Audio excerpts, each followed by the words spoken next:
Shughuli za kibiashara zilisimama katika kaunti ya Uasin Gishu kwa muda usiopungua masaa 4 pale ambapo mamia ya wakazi wa jimbo hilo walipojitoma katika barabara za mji wa Eldoret kwa furaha kufuatia kufutiliwa mbali kwa kesi iliyokuwa inamkabili naibu wa rais William Ruto pamoja na aliyekuwa mtangazaji wa KAS Joshua Arap Sang.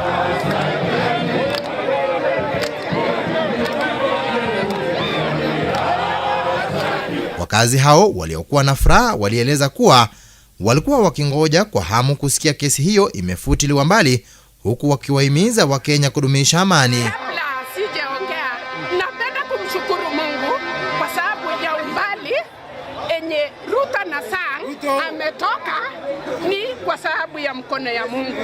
Tunataka tushukuru Mungu sana sana sana sana, na tunaombea Mungu hiji yetu ikae na amani, ikae na upendo, tukae tukiwa mandugu, ili maneno ingine isitoke kama jenye ilitoka kwa kina Sang na Ruto.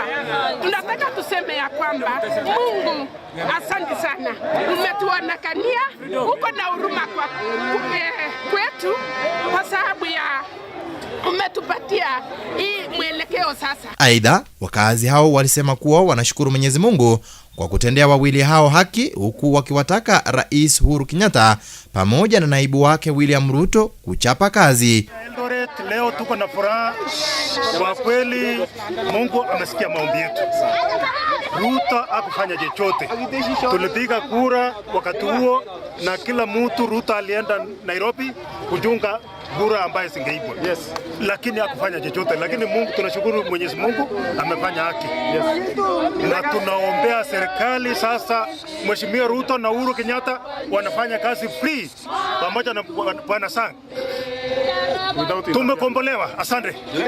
Baada ya kukongamana katika afisi za serikali ya kaunti ya Uasin Gishu, waliandamana hadi katika barabara za mji huo huku wakiimba nyimbo za ukombozi.